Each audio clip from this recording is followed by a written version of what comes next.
What's the most complex sign that you've designed?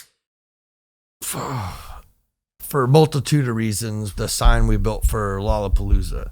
So this is the Lollapalooza. It's a 4-day festival. It's fucking humongous. You know, it's like, I don't know, 50, 100,000 people a day festival. Where's it at? In Chicago. Chicago, Grant Park is Chicago. Again, just being naive and full of piss and vinegar and like, yeah, of course we can do that.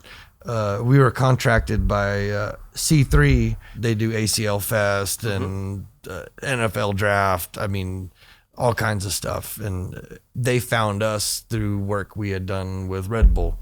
Long story, whatever. But they contracted us to build the main entrance sign for Lollapalooza. So you're actually making the sign that says Lollapalooza, like with the logo that people recognize. Yeah. This sign is 12 foot tall, 40 feet long. You know, going to Kinko's and giving them a file and going, I need a pattern of this, 12 foot tall and 40 foot long. And they're just like, do what? I'm like, yeah, I'm paying for it. This is what y'all do. I need a pattern. It was so big. We built it in 4 or 5 sections. And the sign was to be mounted on top of like a 20 foot tall truss scaffold structure. And so I just said, yeah, to the job and we'll figure it out. And that was when we had to cut one of the walls out of the shop to get the sign out, because you can't really weld outside because the wind blows the gases around and whatever. Science. That sounds science very again. dangerous. Yeah. Building it was no problem. It was just, and I engineered it. I basically designed how it was going to be mounted to this scaffold structure and the parameters I was given. So we finished the sign up, plywood highway down the driveway again. We put skateboards under each piece and rolled it down the driveway.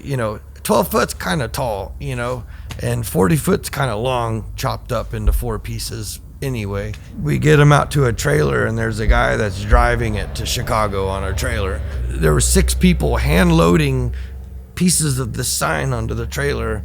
It makes it to Chicago. Everything's cool until I see where it's getting mounted. So they have the scaffolding structure built. Behind the scaffolding, it drops down about 30 feet, and there was 3 or 4 railroad tracks for Chicago commuter rail trains.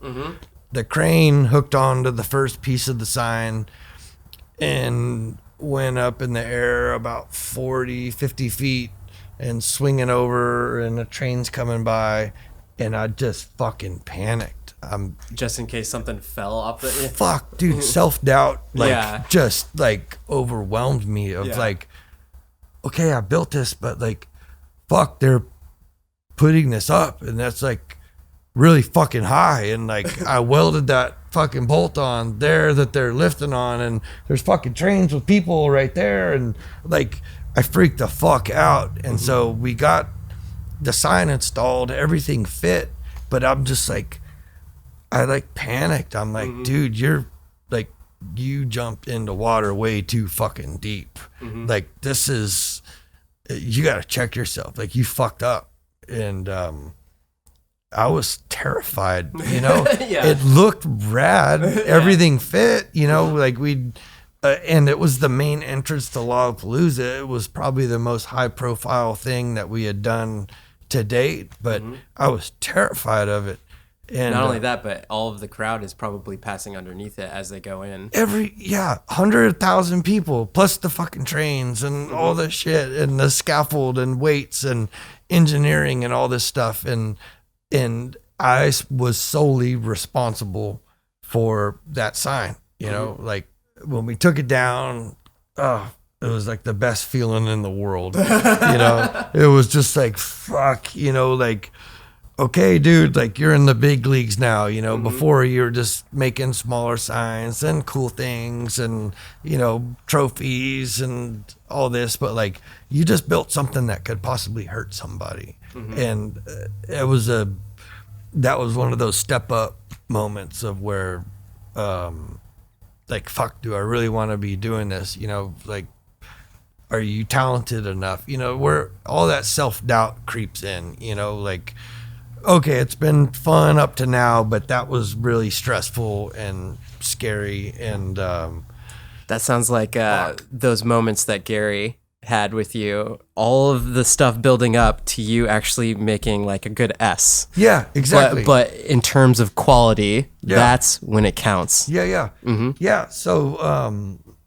So it did its job. It looked great. When it came down, we put it all back away and they stored it up there. It was like the hugest weight was lifted off my shoulders. Like I had the worst time because I just thought at any moment, like, this thing could blow over, fall onto a fucking passenger train and kill 100,000 people or whatever. Yeah. And then, you know, Chicago cops will arrest me and I'll just be in jail for the rest of my life. So that was tested the next year. So they used the same exact sign? Yeah, that sign's been up for, I think, 7 years. Every year. Every single year, do you get the same? Year. Do you get the same? No, shakes? Not anymore. Because so I think the second year it was up, because we fly up to Chicago and we built a lot of stuff for ACL Fest and a bunch of different festivals, Chive Fest included. Mm-hmm. We'll fly out to the site and oversee installation or install it ourselves. Chicago's a union city, so we kind of just direct, you know, and oversee and just make sure all the bolts are tight, everything's good. And those guys are awesome. You know, At first it was real standoffish. You know, I wasn't used to working with union people. So, you know, I'm from Texas, you know, like we fucking work. And so, you know, the first year we were up there, I was like screwing in light bulbs or someone, and someone started yelling at me like, "You're fucking stealing food out of my fucking baby's stomach." And I was like, "What?" I'm just fucking screwing in light bulbs. And someone else kind of had to school me on like how unions work and this is how it is and all that. And, which is awesome. And I've become really good friends with a lot of the union guys up there. They're just awesome guys. So the second year we go up, I'm feeling a little more confident about the sign. It's still scary as fuck because, you know, each piece of the sign weighs like almost a ton. That's a lot of weight. That's a lot of fucking weight. So putting the sign up, sign goes up, everything's cool. And on site, we've got radios. And so I wake up the next morning after we installed the signs, and I kind of turn on the TV and turn on my radio, and the radio is just fucking blowing up. It's like, we've got tents in the fucking here, and this is blown over, and this is blown over, and blah, blah, blah. And I turned on the news, and there was this big purple thing that had just moved through Grant Park. Like, purple is like the word, you know, you have like kind of yellow, green, red, purple. Big purple fucking thing just rolled through. I'm just like, holy shit, this fucking sign is laying in the railroad tracks. Like, I just know it. And I put on my clothes and I walk down there, and the main guy who's kind of responsible for all the structures and stages and stuff, this guy named Spike, who's awesome. He's like the grumpiest, you know, I'll say like, "Morning, Spike," and he'll say, "Fuck off." You know, he's just like a fucking lovable asshole. But if I had his responsibilities, I'd probably be the same way. Yeah. But I put on my shit and started walking over there, and I just knew that the sign had blown over because the news was like, we had wind gusts of 80 to 90 miles an hour, and in Chicago, you know, you funnel that through these big buildings, and it creates like a Venturi. It's not the Windy City for anything. Or it's not called the Windy City. Yeah. And so I'm just like, that's it. You know, the sign's laying in the fucking railroad tracks. I'm going to jail. And we both get there at about the same time and look up, and the fucking sign's up and it's lit. And we both just like stood there in kind of silence. And this is like 6 a.m. It's still dark, still kind of drizzly. And it was just kind of an unspoken thing of like, he was badass on his end of calculating how much weight and ballast and structure he needed for this sign. And my engineering, seat of the pants engineering of just what I learned from building race cars and signs and whatever, translated over to sign on this scale, fucking worked. And yeah, it was like one of the biggest, you know, I don't know, we might have like, this was before fist bumps, but whatever the equivalent of a fist bump was, that wasn't a bro hug, happened. So that was like, that was affirmation that I could do this and that I could build signs at this scale and this level.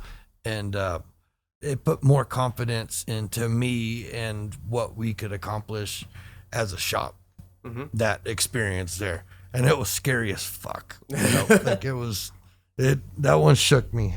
Yeah.